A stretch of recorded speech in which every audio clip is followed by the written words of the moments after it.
It's all you, Brannos. All right.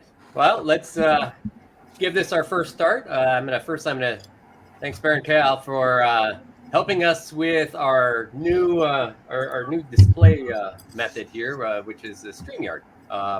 It's the first time we get to play with it, and Cal kind of gave me a little bit of fun earlier, showing me how to use it. And so if you run into any problems, let us know in the comments, and we'll look at trying to fix anything that you're seeing.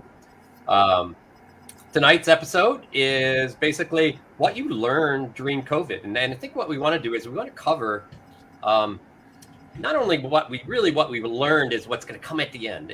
I want to cover, how did we get here? Obviously COVID started something, and all of a sudden this SCA kind of went online. And I think we learned not only how,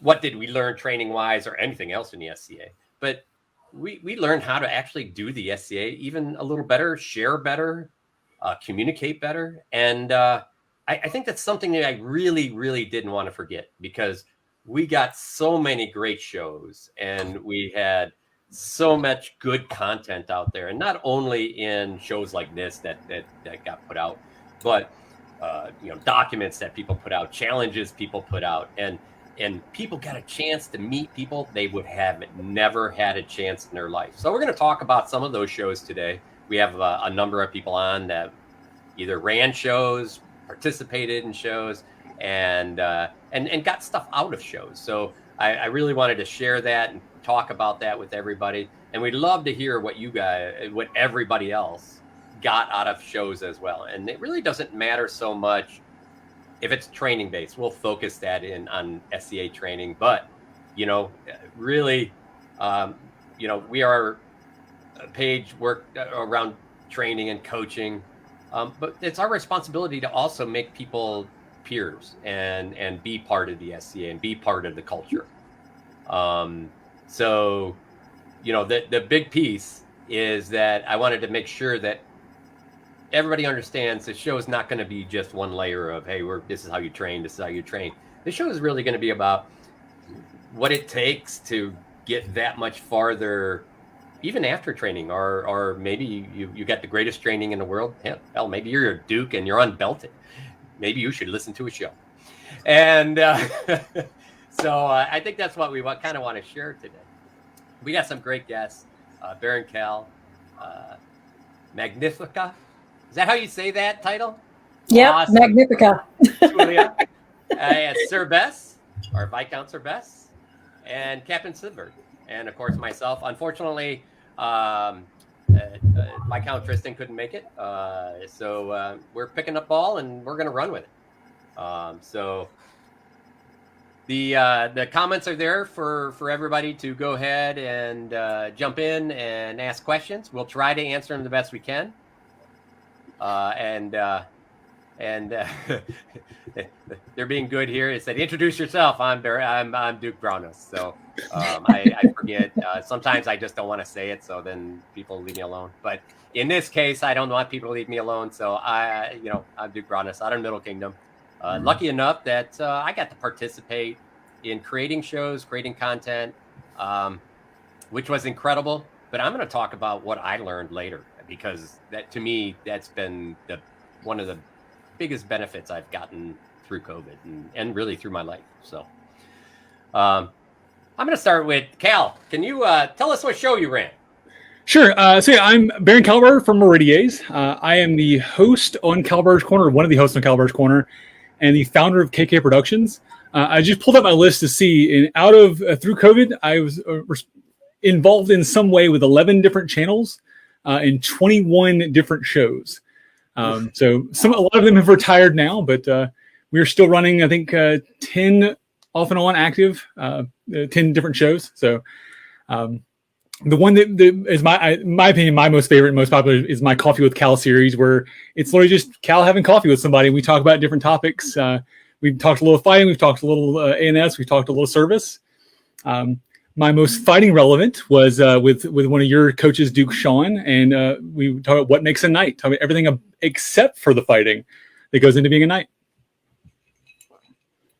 So let's jump over to Tulia and give us what you ran and tell us your favorite episode. Well, I was one of the 2 original Broadway recording cast members of Between Two Peers.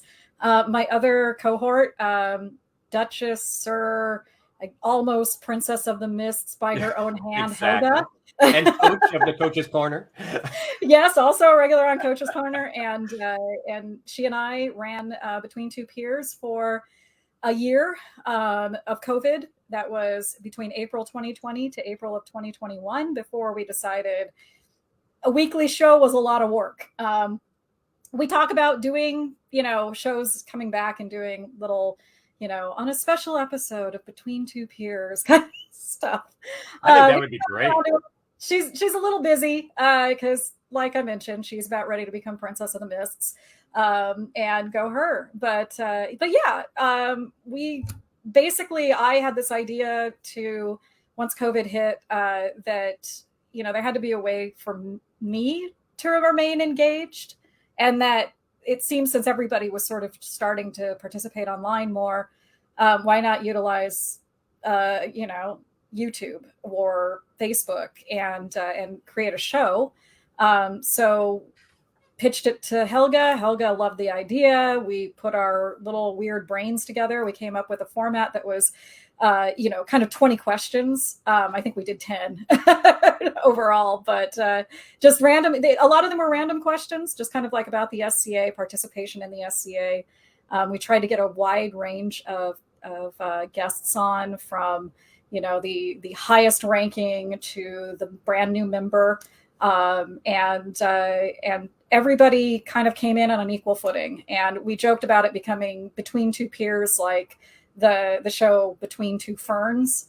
I think people got a little bit of a weird idea about what the show was really supposed to be about because the word peer was in it. It was really mostly just about, Helga and I having a conversation with a third and sometimes fourth person in just about their SCA experience. And we learned a lot. Like, I learned a lot. And we talked to a lot of fighters. And it was interesting to me because I'm actually not a fighter. I don't know if anybody is surprised or shocked by that, but I have many, many, many friends who are, near and dear to me, who are fighters at every level. And it's kind of my only sport that I really give a damn about. And I love to watch it. I love to critique it, even though I probably shouldn't say anything because I don't know what's happening half the time. But it's like my football game, No, I love it. I love that idea. Yeah, and honestly, Coach's Corner really helped me kind of understand the actual mechanics of the game a lot better, and in a way that I was really lacking. Even though I've almost been in the SCA for almost 30 years now, I'm suddenly learning so much more about this, very integral sport that is part of our game. And it helped me be a better consort, I think. And I can, go on. We'll talk a little bit about some of that, I think. But I was really excited when you guys asked for my my input. Oh, I'm happy you joined us. And definitely, I know I caught a number of your episodes. And man, boy, the dialogue between in your episodes were incredible. So it was a lot of fun to listen to, and you guys definitely had a following. So it has been entirely too long since I've been on camera with Tulia, and this is the first time I've done it sober. So we're doing good tonight. Guess what? I'm relatively sober too. Oh man. Bess, you kind of came around in a different way. It was actually you guys did a series across the Known World Virtual Fight Practice, or Known World Virtual Fight Practice. Yeah. And Vesper started that up. It was, her timing was great. She really created a space people could share. And then that series hit, and I thought it was incredible. I think you had a ton of people. It was at a time I think everybody needed it. So how do you feel about how that series went? And are you going to do it again? We were really happy. And to be clear, the series that Brannos is talking about was the female chivalry. We got together. Leodin out of Lukak was the one who spearheaded it. and we were all really happy with it. We were really pleased with the way it went. We may do some more. We've had some really good feedback on it. But the best thing from that is that we've all become really good friends. Like we have regular get-togethers, the Female Shiv. We have our own Facebook page, and we get together occasionally. We have Zooms. We're having a meeting tomorrow just to hang out and chat and talk about stuff. But we also got some positive feedback from the listeners about it, and it seems that they were really happy with what we said, that the way we said it, or who the people saying it resonated with them. So we may do it again. Our final episode, there were 6 of them, was questions we wished you had asked us. It just, hey, you didn't ask us about this. How about that? And we may end up doing it again. You know, as you say though, Julia, it's a lot of work. There was a lot of work that went into it, and because we have people all over the known world, you know, LOCAC and here, getting everybody in one time slot was difficult, but we might do. We'll see. We'll see what the reaction is. I'll mention it tomorrow during our get together and see what happens. Awesome. Well, tell them I definitely raised hand here for another one, because it was definitely a great series. I know a ton of people that liked it, and to tell you the truth, I learned a lot from it myself. So it really was very, very helpful. I'm glad. Thank you. So, Captain Silver, you know, I think you partook in more activities than necessarily broadcasted them, but you were also coming back to the SCA brand new, right? Yeah. So I started out in the SCA. So I'm Captain Siegfried. I'm in the mid-realm, and so I started out in the SCA in the early 90s, but ended up taking a 10-year break, and so I was coming back into it right as COVID was coming in, and it cleared the decks for everything. So one of the things that I did was, so I've been, yes, as you say, partaking. I've watched all the shows from everyone on here, so you know that's part of it. And then so I feel like I know you guys, even though it's the first time I met the 2 of you. So then, but I joined in with Brannos. Was started an online fighter practice on Sunday afternoons that I was looking for some way to connect, and also with my son to also be involved with. And he started that out about a little over a year ago, on Sunday afternoons, all on Zoom. And so that's the place where I've been most active as far as participating directly. And so that's a practice that was started out a lot of ladder work, a lot of Pel work. And then because I'm only actually an hour and a half away from the actual practice, I end up there physically more often now than online. Yeah, you know, it's that started back in January, about a year and a half ago almost, and we, you know, it was cold. We didn't have an indoor fight practice any longer, and we just created a space that we could do stuff in, and you know, there are people practicing in kitchens and in living rooms. We had a cold garage we practiced in, and I know for me, the Detroit virtual Sunday fight practice was a great chance to kind of dig into more teaching in a different way. So that really helped me a ton. And it was nice. We had a really good group of people. At some points we had 30, 40 people and watching, and at least, you know, 15, 20 people on the Zoom that we were doing it. That way we can give them feedback. We had His Grace Balder who would help with feedback as well. And it was, it was a really, really good time to go through all of that and then build some skills and keep in shape and just kind of keep hoping, because it was at a time when, you know, we had, you know, we kind of had we were going into a really dead time, and, you know, I think everybody really needed it, and it really worked out. So, so I'm going to pop something up here.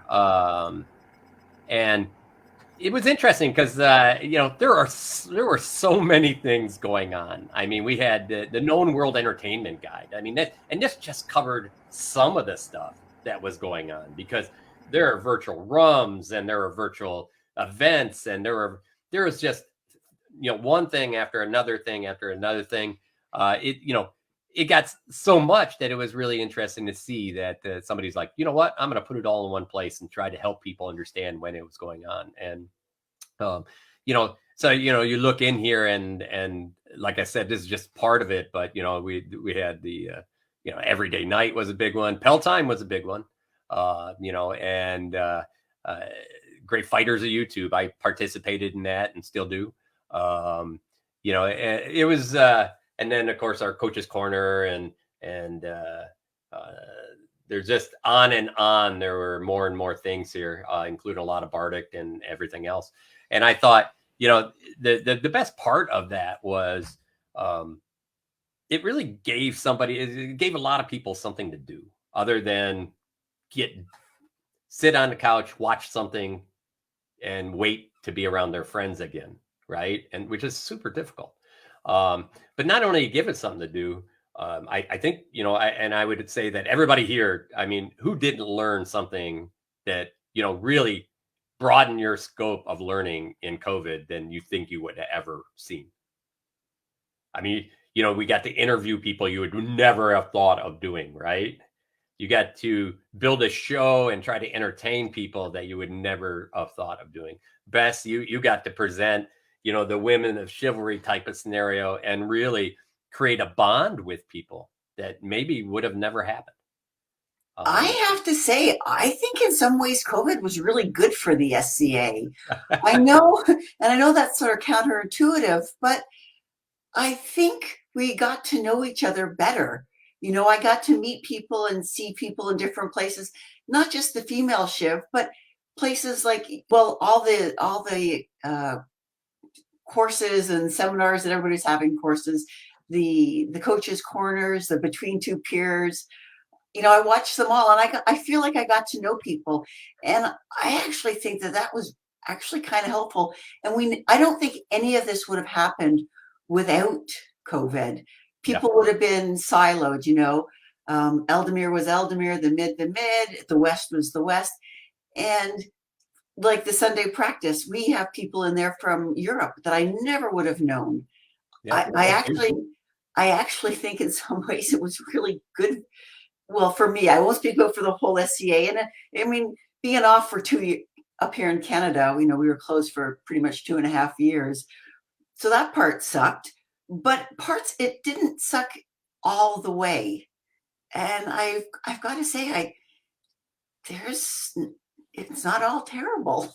No. Cal, what did you get out of it, you think? I mean, what was the favorite things you got out of this? No, I'm just going to agree with everything Her Excellency said there.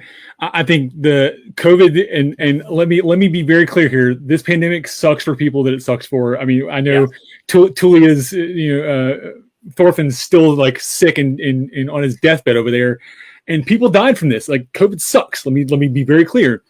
However, it was the best thing for my SCA career that ever could have happened. I will be totally honest with you about that. The boundaries that it dropped, kingdom boundaries no longer matter. The internet opened up. I was able, I started fighting Madu. I never would have seen a Madu in Meridia's. It doesn't exist here. I found a whole new style that I love.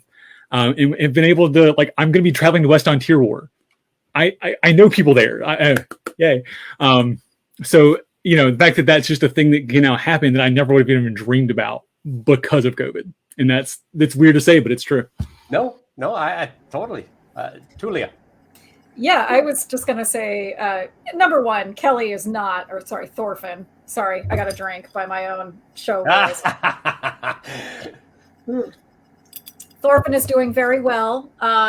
Thank God for vaccines. Yes. So he's not on his deathbed, but he's very grumpy about the fact that he doesn't get to go to Miss Sinagua War this weekend, which is his favorite war, little local war between the two principalities, Sinagua and the Mists.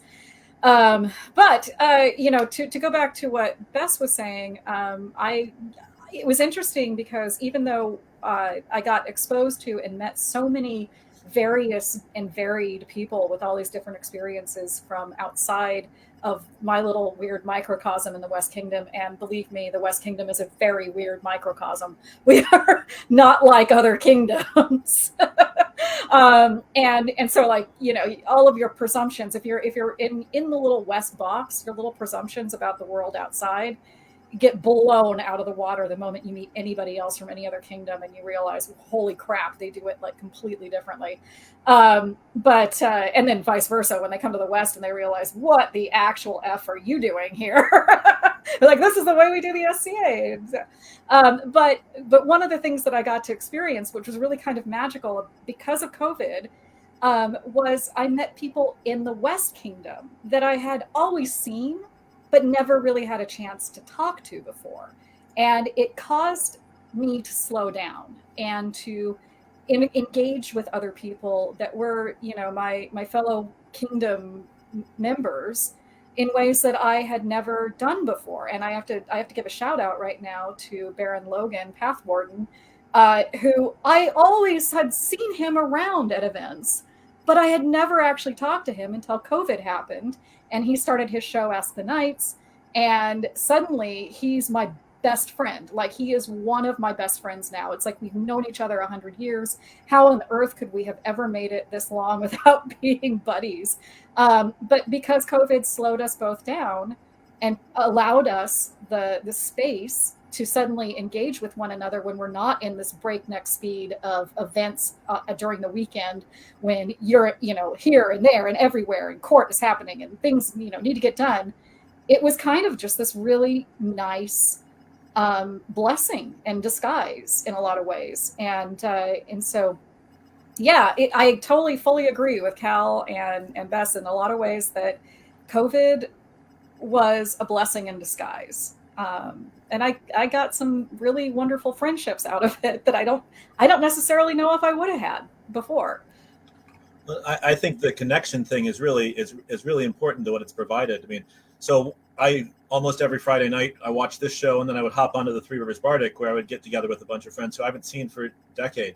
And so to me, to make that reconnection was a real part of me feeling welcome back in, even though I couldn't go down the street to talk to somebody. I could meet up with friends and meet brand new people or people I've never met before, and make me remember just how much the society is really a society of people, not just a bunch of events happening. Yeah, no, I it's interesting. It is interesting how, and I never thought of it that way, Julia. It's like the people we got the chance to know and meet. My Sundays had a lot of folks from Canada and from Europe in it for a long time, because they stayed locked down pretty hard for much longer than the US. So, and they were doing it at crazy times. And even my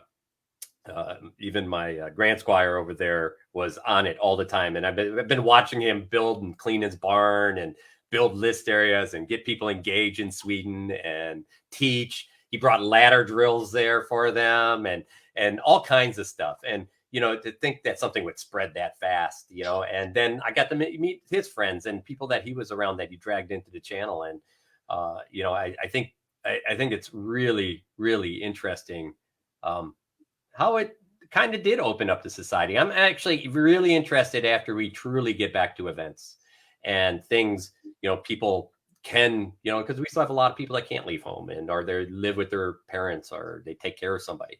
And it's going to be interesting when everybody is back and can, we got a normal event schedule and people can build this back up again, where it goes, and I really look forward to that. And let's go ahead and I was going to hold that till later. But actually, let me go back to Bess real quick. Your favorite show and what did you learn? I have learned something from almost every show. Yeah. So I know that sounds kind of like I'm wishy-washy, and I can't say like any one episode, everything we said, even what I said resonated with me.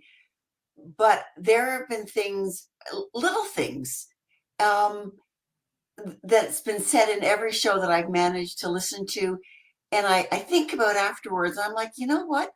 That there really is something about that.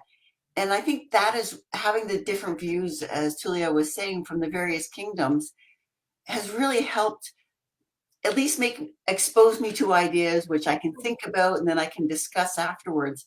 Maybe I don't follow up on them, but I've seen them, I've heard them, I've talked about them, I've thought about them. and I never would have done that before. And literally every show. Severin. So for me, I've really enjoyed a couple of the different things. One, I've really enjoyed the ones Al-Anon's have been running with the histories of the different kingdoms, and I'm looking forward to going to those. But one of the things that stuck with me, and has stuck with me the whole time, was something that actually, can't remember which show it was, but something that Tristan said about going into practice with an empty cup. And so that one is one that, as I came back and started saying, well, I know what, I have a bunch of experience fighting, but I really need to throw that out and start new. And so that for me was a really big, important thing, just to be able to learn, especially since I'm coming up to, so many places with great trainers. And that's been probably the biggest thing that I took out of this show. Yeah, I think, it's there. I think everybody had a chance to take something that they wouldn't have thought they'd get to through COVID. And I think a lot of people who may have thought about doing something did it. I think a lot of people who had I should cut some videos on what I do, cut those videos. I think a lot of people learned how to train others better because they actually had to think about it. And when you don't, when it's very easy to stand in front of somebody and talk about it, but when you have to think about how you present it, it builds a whole different, kind of a different layer of thought around training, because you have to present it in a way that everybody can read it. And it doesn't matter if they're a fighter or not a fighter, right? The idea is, if it's explained well, it's just an education. Exactly, right? Tulia used to talk with me all the time. It's like, I love this because, she was getting a real education. She loved the coaches and the way they talked. And, we kind of had that last week. Bess brought up a couple things, and people were like, oh, Bess, I love the way you explain it. It's so much easier for me to understand it than all this crap Brannos says. And, it's and I think, I think that will go a long way in the future too. With I do think how people look at stuff. So. I do think that one of the benefits of the shows, like Coach's Corner in particular, and that, you asked a minute ago what show you learned the most from. I would say, honestly, Coach's Corner. This particular show has helped me. I'm not a fighter. I am a consort. And like I said earlier, I really love the sport. I love watching the sport. I mean, but I was lacking in understanding, kind of a core understanding of a lot of what was going into the actual fighting. And so it was one of those things where I was able to catch up again. I think it's that everything slowed down. I was able to catch up finally. Yeah. It only took me almost 30 years to finally catch up in this area.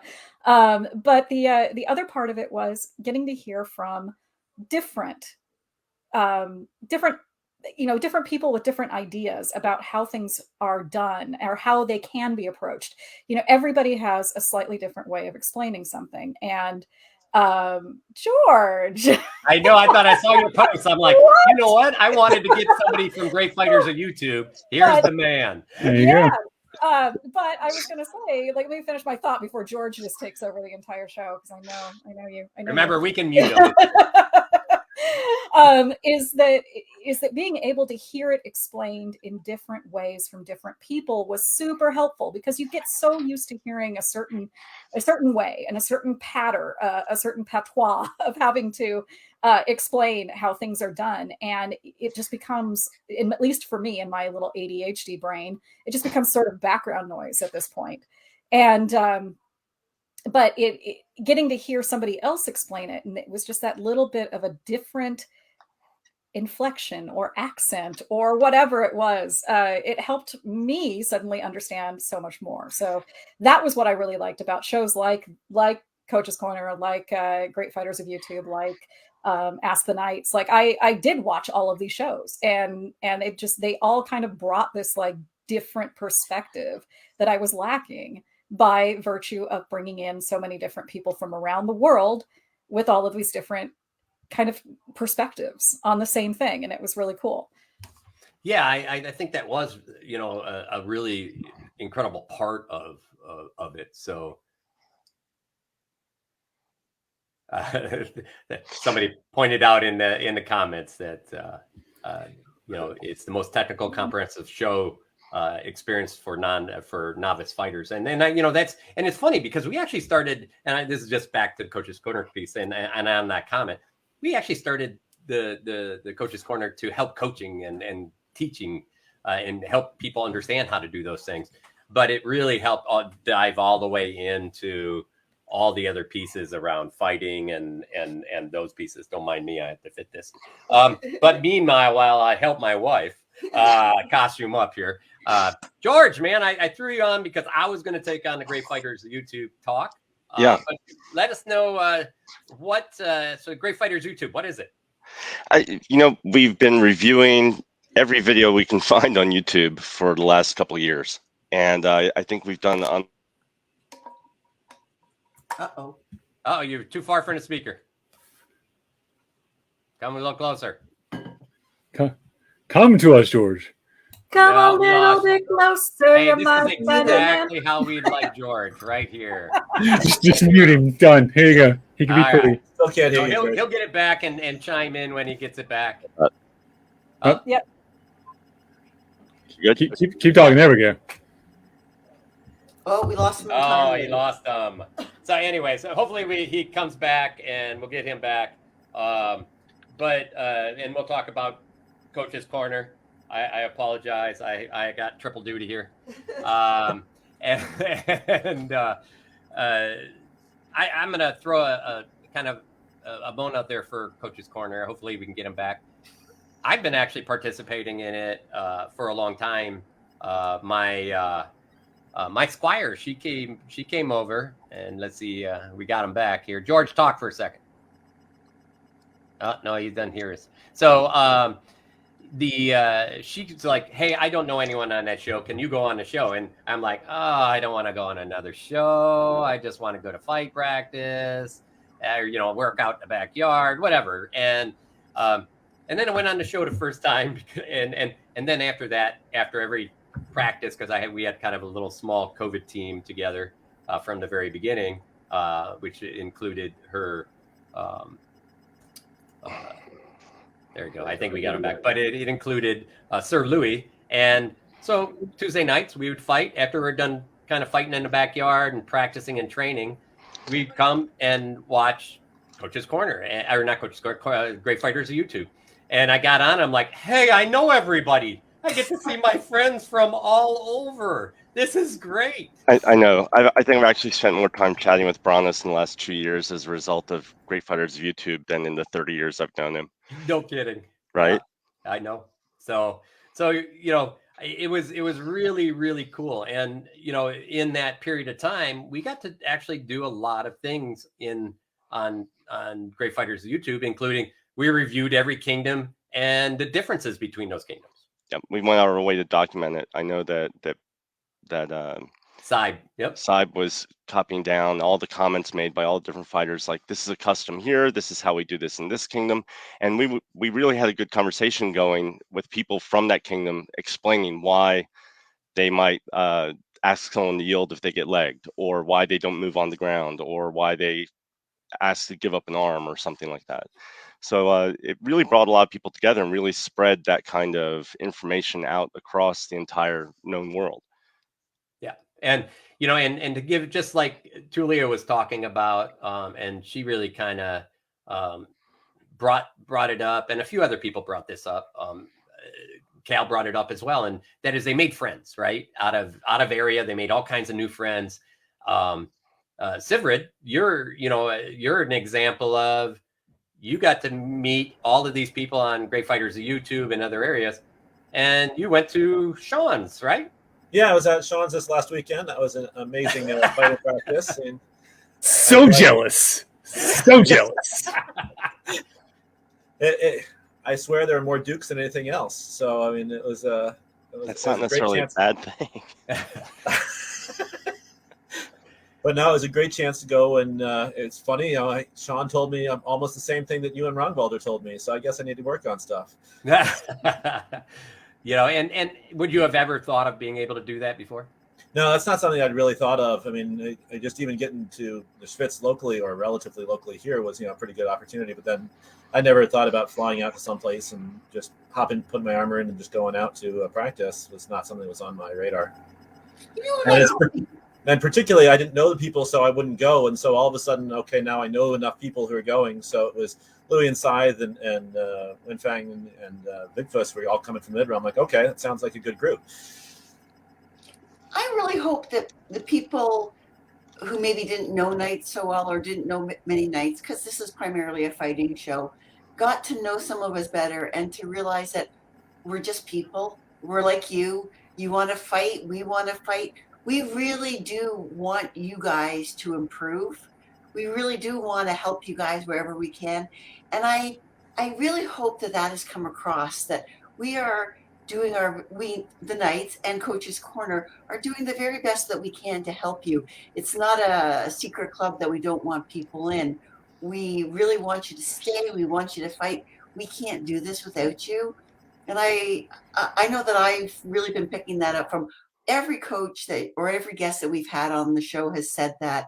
They've all been there and they made it very welcome. And as you were saying, had I not seen, I got to know Sean through the show. No, this is Canada, and I didn't fly down because, international borders and all that. But I would have gone, I'm not going to go see, I don't know who this guy is. Is he just here to pee on people to prove that he's the top dog or something? But I know that's not who Sean, now I know that's not who Sean is. Sean is here to really help people, and he really does want to help people improve. And that's something that I've certainly picked up on. Sean, Brannos, you're muted.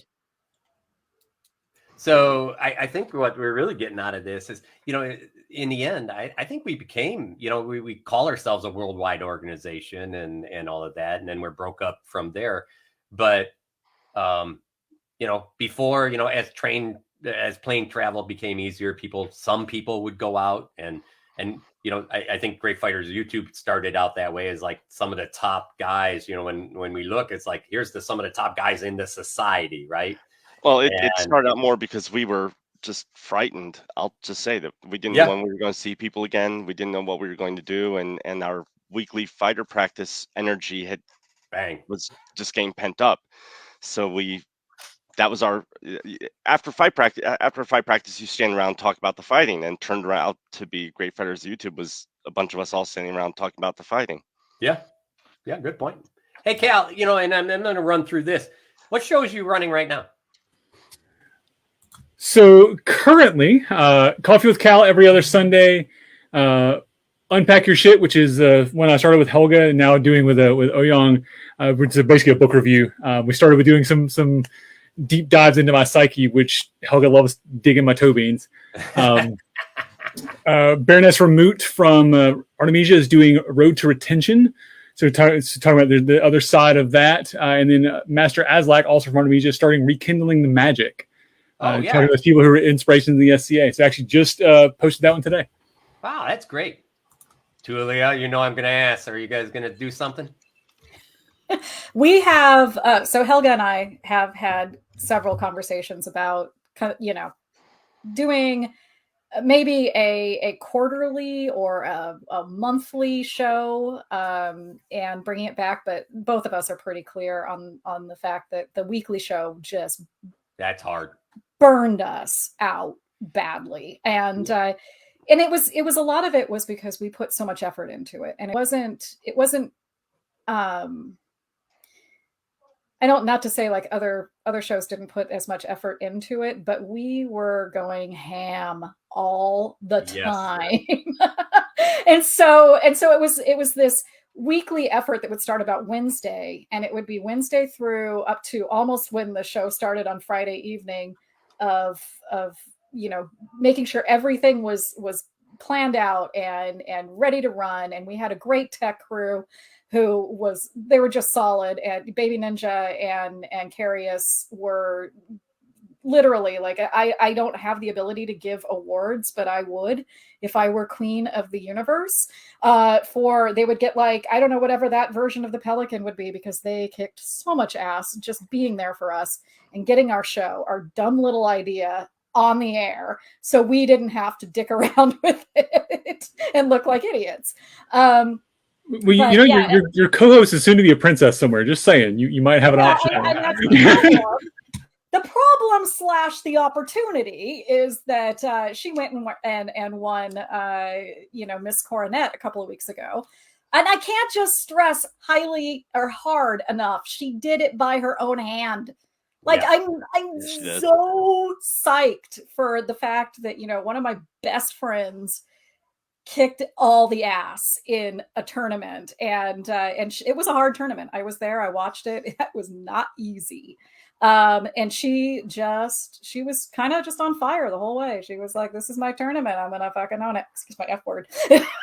No, it's all good. That's another reason why we like this. Probably know by now, if you don't already, that I a potty mouth. But yeah, like she really went there, and she was really I like the I know, I love it too. But yeah, sorry, I didn't mean to, debase myself. No, I debase myself all the time. But yeah, like she so she goes and she wins this major award, like a major thing. And we actually have talked about the fact that we could kind of tie it in again and make it a little, special episode. And I don't think it's done. I don't think Between Two Peers is ever going to be completely done, but I think that just because we threw so much of ourselves into it, and then we were so much of ourselves on the show, we really needed to disconnect from it and kind of disconnect from each other for a little while. And we've come back, and she's still one of my nearest and dearest. But I have talked a little bit about it with my significant other, Thorfinn, who many of you all know in this context of Coach's Corner, Jarl Thorfinn. We've been bouncing around ideas about maybe a show. I don't know, because we're both fundamentally kind of lazy, whether that will happen. Wait, you're talking about George or Thorfinn? Thorfinn. Right, thanks. No, I mean, George is often a co-conspirator with a lot of the shenanigans that I'm involved with Thorfinn, so that's a fair assumption. But yeah, I mean, we're throwing it out there. We probably ran the least effort show of all the shows, because all we would do would gather videos and try to put them into related lists, like left-handed people. You were like the MST3K. You were the MST3K of the SCA. That's what you guys were. Basically. And even just doing that every week for 2 years, we've slowed down now and are doing a show a month, maybe every couple of weeks. It's just the time and effort. As real life has crept back in, even for us, it's just a little more difficult. So and we genuinely ran out of video. I think we watched every fighting video on YouTube. Oh my God. Over the course of 2 years. We watched them when we went through all the kingdoms. It was yeah. That's why we just need to generate more video now.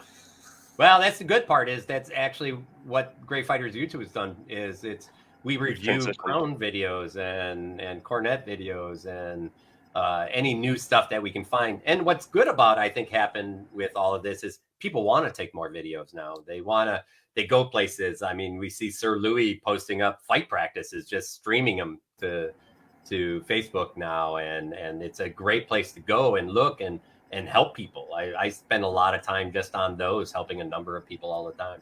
I know for Bess that, that's the kind of stuff that we get out of our Sunday fight practice videos and things like that. It's been fun in all of those places. And I know you guys went through and talked about, I'm going to let George actually talk about it after me, but the thing you guys, the thing you got most out of it. And I will tell you, I've been teaching for a long time in the SCA, and a few people know me. And I've had a chance. I've been lucky enough to have a chance to travel around the world teaching. But I'm not sure I ever learned how to teach as well as I have now. in the last 2 years. We are cutting video so we could share it. We are cutting shorts so we could share those. We're cutting techniques so people could understand techniques. So we had to explain it in a way that people could understand it. And I would tell you another big piece, a lot of the shows on diversity and culture really, and I brag about this a little in my mundane life, but those helped educate me as well. Am I perfect? By far not. Okay. I grew up a long time still with words like guys and I generally use that all across everyone, and it's hard to get away from. But I brag to my outside of work. I mean, outside of the SCA, I brag to my work folks that I'm not sure that a person my age would have ever had the chance to learn how young people think and how the new cultural things are feeding our current culture, or even get the chance to ask them. That's actually a general thing I liked about the SCA in general, is I can have an 18-year-old and I can go, all right, what does this mean? And they make fun of me. They'll give me, cool, they're like, hey, read this for me. And I'm like, here I am with my boo throwing shade. I'm like, shade, like dining shade, or what kind of shade is this? And they'll just crack up through the whole thing. And, but it's that kind of thing is really made my general life better. Yeah, I have a question for our coaches here, but also people who are listening to us or who may watch afterwards. So we've talked so far about what we've learned and what we've gotten from this. What haven't we talked about? What would you like to learn that no one's talked about? Because I know with the female Shiv, the roundtables that we did, the final episode 6, was the questions we wish you had asked us. And so, we were answering questions, but that was what we finally wanted to give back. So I'm just really curious, not just here on Coach's Corner, but in general, what would you like to talk about? Or what do you feel that you missed? Or because I'm just genuinely curious. What would you have liked to have learned in the last 3 or 2.5 years of COVID? Anybody have a good answer for that one? It's a hard one. It's something you really have to think about, right? I know I'm going to throw mine out, and it's only mostly because I've been burning through a lot of books lately. I would like to understand better how the mind works. In the mind's a super powerful thing, and we talk about it a lot on Sunday fight drill practice stuff. And that idea of meditation and clarity, and how to allow things to sweep across your brain and stay in that engaged fight with a clear mind, right? So that the idea is that the OODA loop pieces where the more stuff that's thrown in, you can make faster decisions and setups as you go. But as soon as you get too many things, kind of clouding your mind, then that fight breaks down. And I use that a lot in my fights to break other people down. I've been lucky enough to be able to find those meditative states. I would have liked to understand it better, maybe through COVID. If somebody, it's a hard thing. It's, meditation's a hard thing, right? It takes years and years to get to that place where you really understand what you're doing. But I don't know if anybody ever really covered it, and I'm getting it through a lot of books right now. I would have loved if somebody, had a lot of background in that. We've had Mark on, and obviously he has a lot of background in that.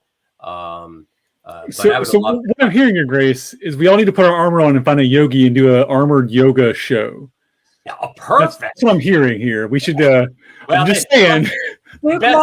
Bess would say Duke that Mark. Sundays is pretty close. Yeah. You need Duke Mark, because he's basically, the guru.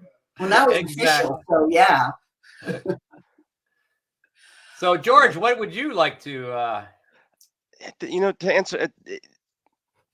we just had so much new stuff and people presenting new things every week that gave you a lot to take home and just think about. Yeah. And then you would come back with something new, like you'd put two and two together and present that to the group, and the conversation would go from there. So I don't know if I can't think of a question that was missed per se, but because there are just so many more exciting opportunities that are still going on with us, because we're not done. No. But if there was something that were missed, would you or something that you would have liked a deeper dive, or maybe like 2 weeks in a row?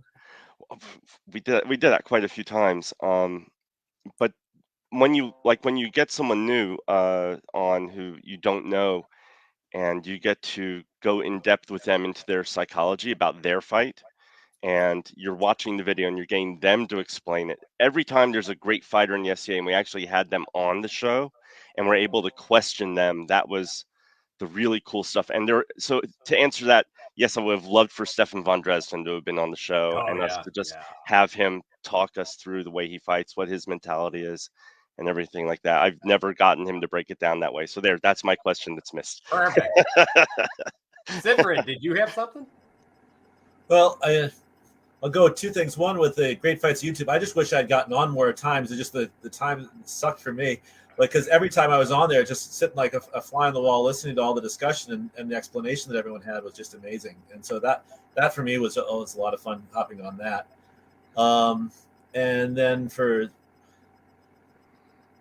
this show, I mean, I've really enjoyed just all of and I think what is, all the training things. But I think one thing now that we're moving back to being in person again is really how we take some of these ideas and bridge those back into practices that are going on. So I think we've had a lot of, I think Tris and you talked to one with, looking forward of what going back to practice might look like. But I think now that we've actually been in practice for a little while, it might be good to go back to some of those things and say what's working. No, that's a good one. That's a really good one. Cal, did you think of something yet? No, so the thing that's I think super important about this, to completely avoid the question that was asked, is there is a lot of stuff that we covered. The most important bit of that, though, is it to allow us to keep asking those questions, right? I think that's really what we were able to see, is we can now ask those questions and get answers to them from outside of your local area. Like I don't have a night on the Gulf Coast, really. Well, I've got to drive 2 hours to Sir Brialton's house to go get a good practice in anymore. That's my closest night experience around here. Or I can toss a question at you guys and get 36 opinions about it and take all of that in. And that's from 3 people, by the way. 36 opinions from 3 people. Because that's how that works. I've been resting guys enough now. So I think really that's it. And whether it's fighting or DEI or retention or whatever topic we're on, when those questions come up, allowing us to keep having those conversations is just the best of it. Yeah, I think you make a great point. It's not necessarily a new question, but getting a different answer to the same question, a different perspective on the same question. And that's kind of what we've been discussing the whole evening, is how people around the SCA do it in their locale, in their local area. And that's really helped us get a better understanding across the board and be able to communicate and know some different things about people. Like, why do they say huzzah in one country, in one kingdom, and vivat in another? What are those differences? Because Trimaris is weird. That's why. You're not the only weird one. I can say that. They're close by. We wassail, wassail, drink hell. Right? Keeps us warm in the winter months. What's the other one? Hooba. Hooba is really. I'm like, where the heck did that one come from? Well, okay. Well, we don't want to go into that story. I was like, it's not all hail like from Glenalbin, though. So we're doing good. All hail. All hail. No, I'm good. Let's just leave that there. Wait, is it hail or hell? Yes. It's supposed to be all hail, but they're so southern, it comes out all hail. Can I answer the question? Please. I'm not a fighter, but I do want to say, the one thing that I am important. Thank you. You are. This show isn't just about fighters. This is about everybody. Your opinion is valid, so go. Woo! I think that for me, and I have watched an awful lot of Coach's Corner and a lot of Ask the Knights and a lot of Great Fights of YouTube and a lot of other shows that are fighting based. Again, because I am just sort of fundamentally fascinated by the whole thing.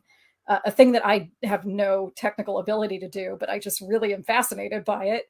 But one of the things that I found myself in a position late in my SCA life was a consort. Like, I was not a consort until I had been in the SCA for a quarter of a century.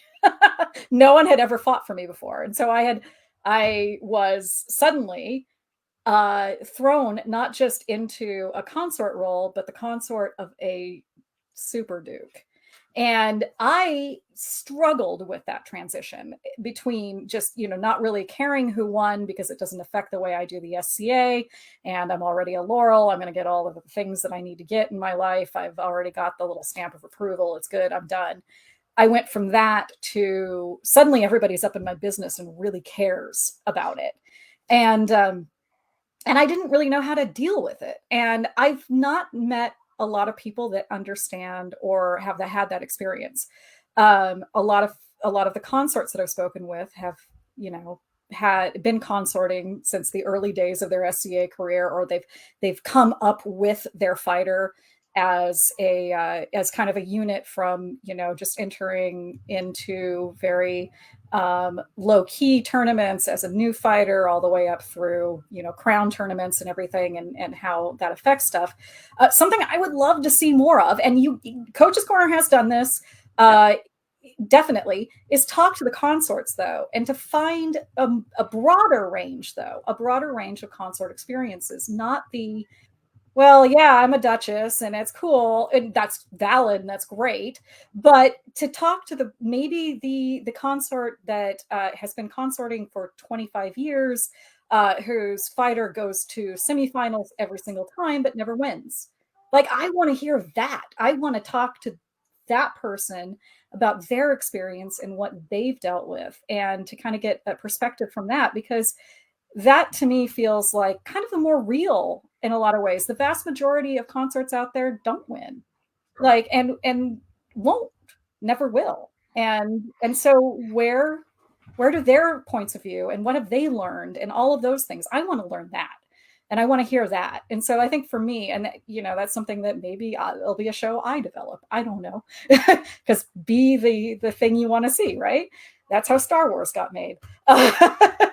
And is the idea that, what are the boots on the ground, the average consort experience of the SCA tournament? What's that like? Yeah, no, I and actually that's really interesting because, we did a show specifically with some of our consorts, but and it was interesting because we had some that had been, the queen long ago, and then some that were brand new, and at least one that wasn't, for another duke that is part of the show. And so I thought it went really well, and it was nice to actually hear that. But I like the idea. I mean, because there's, my wife would never remember that far back of that progression as she saw the fights gain, right? And so having that as a conversation really helps people identify and see what's happening to themselves, right? And sometimes it's nice just to have somebody else who's like, okay, you feel the same way. I don't feel bad about it anymore. Because that's a big spot too. I think in a lot of ways, I think these shows did that for people as well. So, yeah, the not to use the word, the Me Too mentality, like the idea of, oh crap, I think that way too. I'm not crazy. That whole dynamic of that from a fighter perspective was super important, to be able to see people that had the exact same problems and how they fixed them was just pivotal in getting to fix some stuff. Yeah, I think one of the things that a lot of feedback that we got with Between Two Peers, that is probably applicable to this part of the conversation too, is the idea that, you know, it was easy for Helga and I because we were peers and we could talk about the SCA from, I'm sorry, my cats are literally both of them having a whole extravaganza right now in my sewing room. But yeah, the fact that we could talk about things very kind of effortlessly, and our experiences as peers in the SCA gave us a certain amount of cachet and a passport and a larger megaphone, and made us more like, you know, in a lot of ways made us less in touch with what the people who weren't peers were feeling and experiencing. And I think, you know, Helga and I both had this real moment because we're both of us scrappy punk rock kids. We're like, hey, wait a minute. No, I remember what it was like, but that's valid. That is a valid, not criticism, it's a critique. It's a valid critique about the way your experiences in the SCA change when you're a peer. And when you are somebody who is always winning tournaments, or when you're already a knight or something like that, your perspective, while important and incredibly helpful and very valid, also maybe doesn't exactly speak to the vast majority of the people out there who are still striving, who are hungry for some sort of understanding and a path. And again, I'm gonna just sort of slavishly throw this out here, but one of the reasons I really liked Ask the Knights is because Logan came at it from that exact perspective, which was like, you know, we're all trudging along on this path, and oh my God, and all the peers that we know are telling us, just don't worry, just keep doing what you're doing, and just blah, blah, you know, all that stuff that peers say. But really, though, can we get into this? Can we figure out what it is that kind of magic that separates the two groups of the SCA, the peers and the non-peers? And I forget where I was going with this, but it sounds really good. So I'm going to stop talking. It's super easy to say that as a peer. It's super easy to be like, yeah, do all these great things and stuff. And then as the non-peer, you're like, but it doesn't work. You get yelled at for those things. And what George said, just go win. Well, I didn't say that. You know, George, never listen to anything George says. He's full of bad ideas. Sort of like the advice of block better. That's helpful and all, but you know. Well, that's all my training. See, you already know all my training then.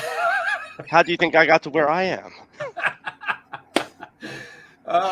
No, and you know, I guess that's a really good point, and I like where you're coming from, because the hard piece, and this, I'm going to throw this kind of backwards a little bit, is, and in the Middle Kingdom, it's kind of interesting because we get it the other way around in our chivalry meetings. Because a lot of kingdoms, a duke goes into the chivalry meeting and they're like, oh, okay, well, you know, because you're a duke, you know, you have a better idea, and that input tends to weigh. In the Middle Kingdom, it's funny. I've patted people on the back, going, "Welcome to being a duke. You will no longer be listened to. Move on."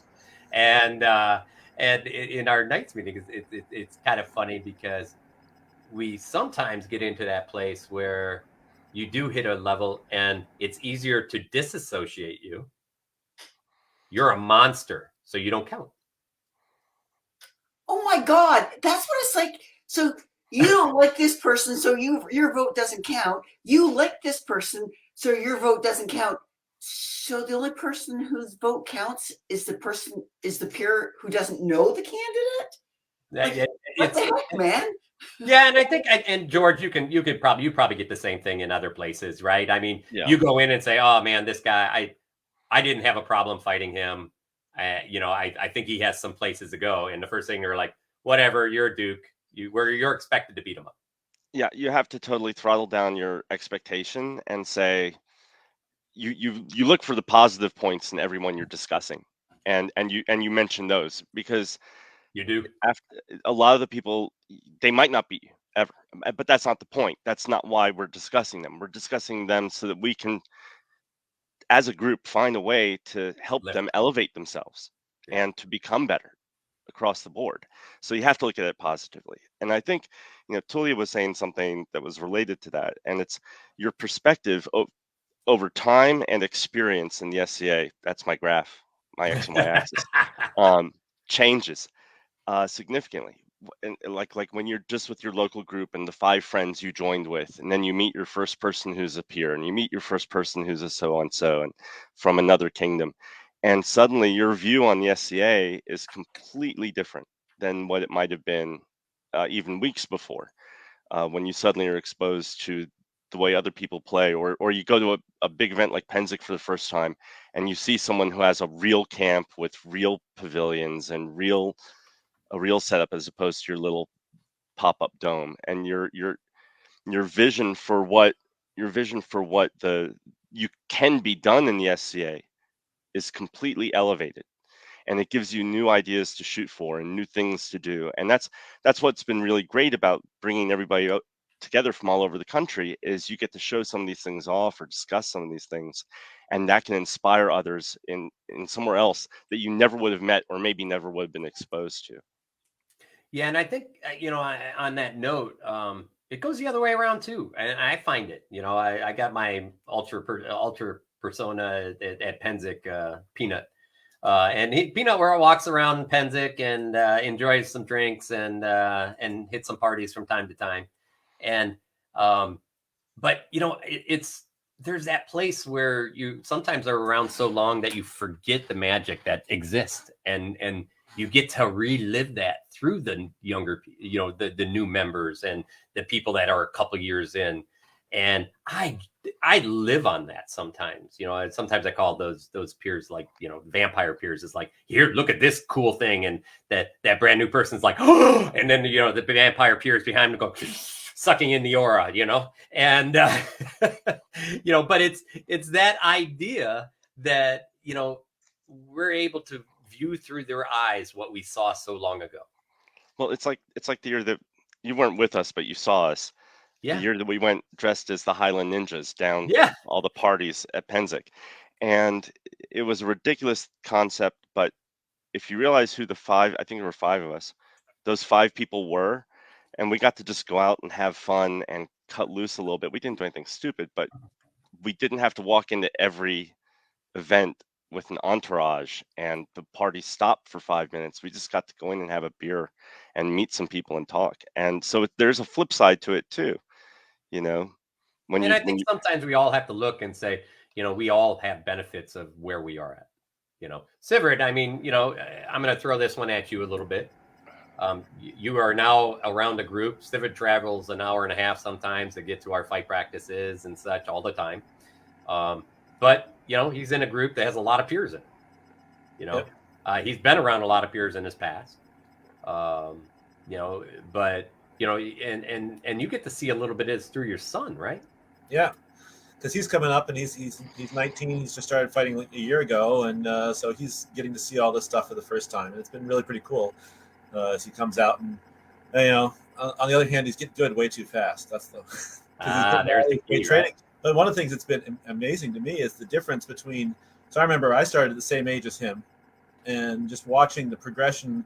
And I wasn't with bad trainers by any stretch of the imagination. It just was still in the era of, for a while it was beat you until you block. And so the changes that I've made in 30 years or even the last 10 have been kind of really nice because I can watch him and get the advantages of all these of this different thinking about how to train. Yeah. So.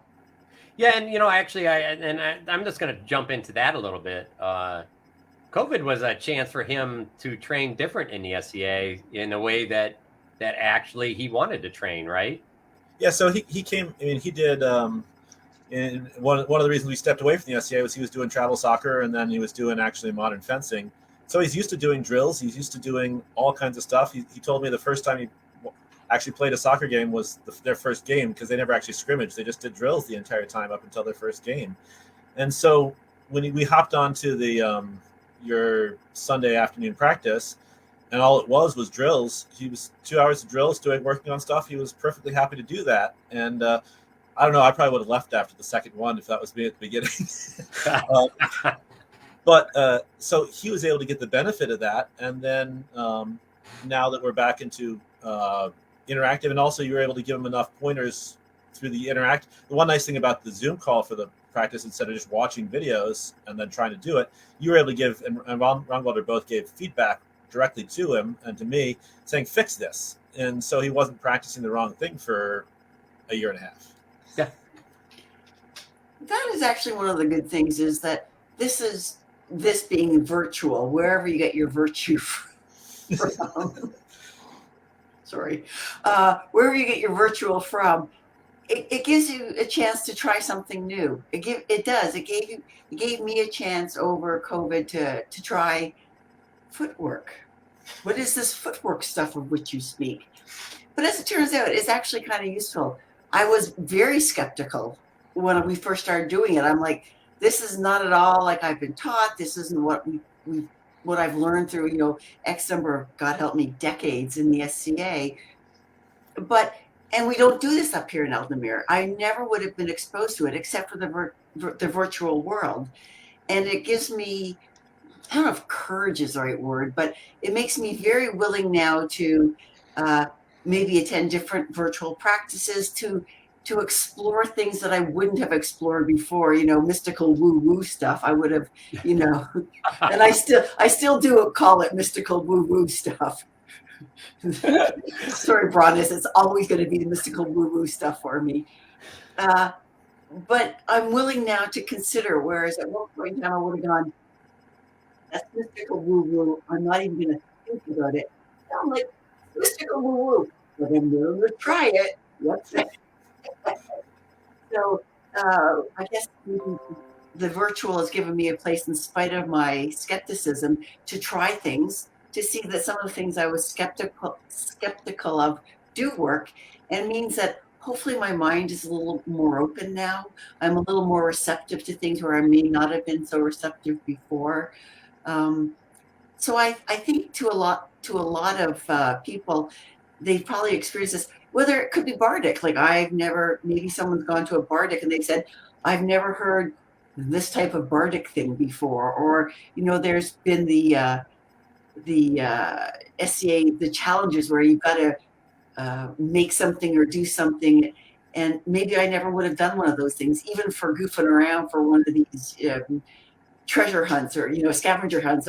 Find a thing or make a thing in your house that applies to this. I never would have done that before. So I think that to that extent, the virtual has been a real boon for me, at least. Yeah, and I won't even bring up the Book of Five Rings now that's your favorite. That's my woo-woo book, guys. That's the wooest of all woo-woo books. I'm waiting for your next episode on that one. Crazy, because this guy writes a book and he's like, "Oh, it's like you're a harbor leaving a boat leaving the harbor. You must study more about this." Dude, I am reading your book to learn about this. Do not tell me to read your book to learn more. I'm reading your book to learn. But I will say, after the episode that we did on it, I was more receptive to some of the ideas. But hearing other people put not their spins, but their interpretations of it helped. It helped me view it in a slightly different, less wooey way. Less wooey. Well, we got about another 15 minutes, and I'm just going to bring up a couple of things that we saw in the messages. One was some people would love to see maybe some more things with younger members in it, and I think Giellr, you brought that exactly up, right? And that because we have a lot of younger people that would love that, the second gen perspective, right? Because that's what they are. And that's what, they want somebody to, like, I have, this person's walking by me. What do I do? They have a giant hat on their head, do I run? I don't know, I think the second gen, so there's three aspects of this. One is the second generation, which was born in the SCA, and now we're probably into the third generation, and therefore has grown up. And in my kingdom, everybody drink. We've been around since day one, so we are third, fourth generation by now, and so people who have stuck with it have lasted this long and have had children and then grandchildren now in the SCA, and that is a really, really fascinating type of experience, because it's different. It's completely different than my experience, than probably any of our experiences, because I don't think any of us are second gen. The other is young people who have been in for, say, 5 years. So we're talking under 30, who have been in for 5 to 10 years. And in the SCA, that's still considered kind of new. And then past that, we're talking new people, which are probably in the less than 5 years, probably more like less than 2 years. And actually, now I want to throw in a fourth thing: people who joined during COVID. Yeah. People who found the SCA because of shows like this, got intrigued, or, you know, just knew that it was out there, and then finally had the time to search it out, and then had to figure out how to engage with the SCA virtually. Like, those are all really fascinating perspectives, because we do kind of accept that the standard perspective of how you find the SCA is you joined when you were in high school or college or whatever. You know, you had your buddy who knew somebody in the SCA who got you information on your first event that you went to, or you were walking through campus one day on college and oh my God, now suddenly everything is, I thought I muted. Anyways, but yeah, like, you know, you're the person who was you found the SCA because you were walking through campus and you saw like these weird guys fighting with, you know, sticks and armor and all that stuff. That is not how the majority of people now find the SCA. The majority of people now find the SCA either randomly walking in their neighborhood, they see the park, you know, and then there's a fighter practice and they're like, what the heck is this? Or it's something that's sort of on their radar because they are adjacent to it in like a LARP community or a cosplay community or something like that, where they come into contact with it through kind of a, you know, sort of at an angle. Yeah. And now how do they integrate with it? Or they just randomly happen to find it on the internet and it's COVID and they can't come to an event. So yeah. Well, I think that's interesting because so we had somebody ask I believe it's actually our Kingdom Sun or our Kingdom Chatelaine, where they were getting like the most new people coming in from, and the answer was interesting. It was actually from shows like this, right? Shows that are out there talking about SCA stuff that they're interested in, and I thought, you know, that is so cool to see that that's what the impact is of what happened.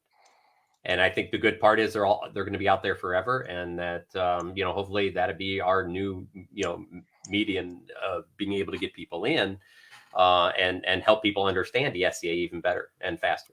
I do want to say that the weak spot in the SCA, at least from my perspective, has always been virtual. It's always been the you know, the internet has always been scoffed at as it's not really participation.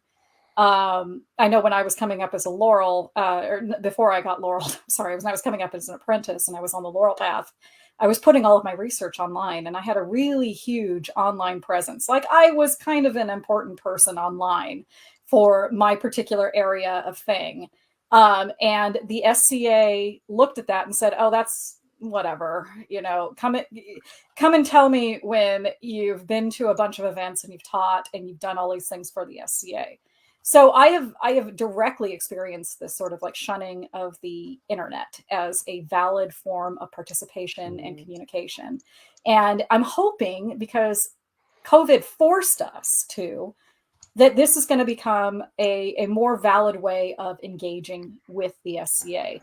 Well, you know, to build on that, you know, anytime someone is doing a class now, it should almost be online. I agree, man. With a phone or something, it's easy enough to do it that any course that's given at any event, someone should just be able to broadcast it. I would agree, and it would be nice to have one centralized place where people can go find it. And I hopefully, my hope was one day that would be the SCA page itself. But I think the Kingdom universities have actually done a pretty good job with actually making a lot of that available. Can I plug something that's happening this weekend? It's this is not fighting related, maybe That's they okay. have a fighting track though, but it's the Italian symposium is going on this weekend. I'll drop the link in the chat. Unfortunately, I could not participate with it in this year, but it is fantastic. Everything about Italian arts and culture, and as pertains to the SCA. So I'll drop it in the chat. Perfect. Right there. Cal's on it. I love it. That's great. It's like I do this every week or something. I don't know. I know. It's you're setting a standard. I'm going to warn everybody else. If Cal's not here, you're not going to see that stuff. No. I told Sean earlier I just got to train you guys a little bit, give you a little grease, get the wheels moving. We're good. We got this. Thank you, Cal. We're doomed. We're doomed. We can't learn. As the millennial in the room, let me just off my feet, Brannos. Now you want me to learn this too? What madness is this? Hey, I am depending on how you slice it, an elder millennial or a very, very, very young Gen X. I speak both languages. All right. Well, we're kind of rounding into to the end, but a couple of things I wanted to say is we've been lucky enough to have all of you on the show, and I know personally that it would have been tough to make it through COVID without all these. I mean, George, I am so happy that my squire was like, "Come out to Great Fighters at YouTube," and then forced me to. Me too. I am too. Because I got to reconnect with my friends, and I'm not sure we would have had that chance. I agree. And and it's interesting, Cal, just getting a chance to hang out with Cal for like a half hour before this show started after we were having technical difficulties, and here I am, learning a new way to present the show that's so much better, and an amazing man right there. Cal, thank you for all the stuff that you've been doing, because it's something else. And Tulia, I have to say it has been so nice. And one day we're going to have some drinks. Oh, we will. Oh, yes. And it's been so fun. You bring so much fun to my SCA, and sometimes I forget that there's that there, and you really come on. I had my bachelor party. Oh, you totally did. You did. And if and anybody passed out. I passed out, and they got wheeled out of the room by his wife. That was the funniest thing I think That I've was ever the best. seen. The best part was when he wheeled himself back in using his feet. Oh, Sivrid, I'm not sure we would, and we live right next to each other. I'm not sure we would ever had the chance to, really get to know each other as well as this. And I tell you, it's the best part there. And Bess, this goes right to you. I've had the chance to see you guys sometimes a couple times a week. And Bess, we've been friends for a long, long time. I think you were 6 when it first started, and that was 30 years ago. And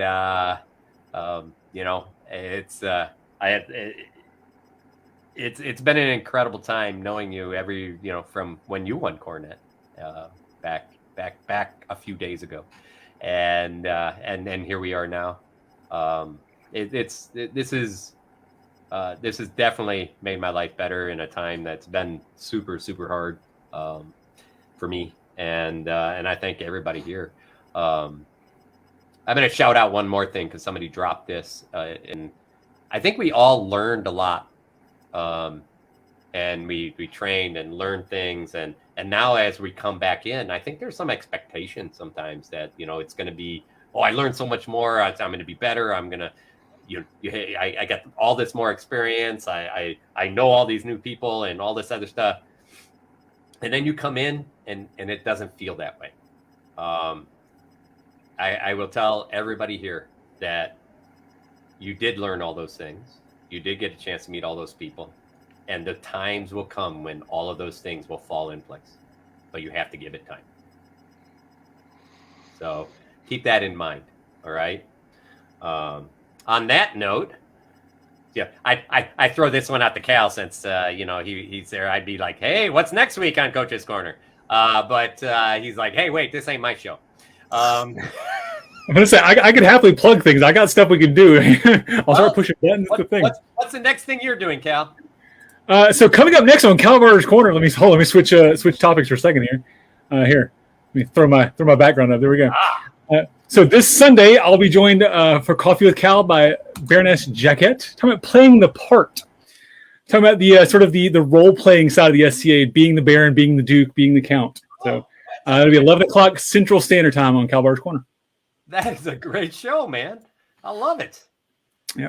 I really enjoy doing the Coffee with Cal, just to getting to talk to people and having real conversations while we drink coffee. So yeah, ain't nothing bad about it. That one on, by the way. What's up? Coffee with Cal. When's that on? Sundays. It's every other Sunday at 11 Central Time. Great. So, George, we gonna actually have a show next week? I don't know, to be honest. I don't know what video we have. I think there was a crown or something this week, so let's hope for some video. Fingers crossed. I got it. Julia, we're all waiting, right? So give us a date. I got you all on the hook. There may or may not be some conversations happening off screen between me and Tulia. So Cal and I are I'm not making firm plans, but there are plans that may be in the works. But as far as Between Two Peers, I know Helga is keen to do it, and I am also keen to do it. We just need to get the band back together and, basically get all of our, what together.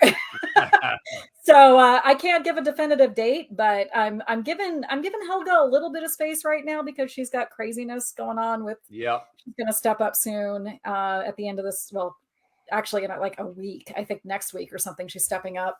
But then we'll revisit the concept when life kind of settles for both of us. But other than that, I don't know. Look forward to something else that Tulia is going to be doing. Awesome. Zivrid, I know you don't really have a show. I'm sure you're going to watch all the ones because it seems like you watch them all.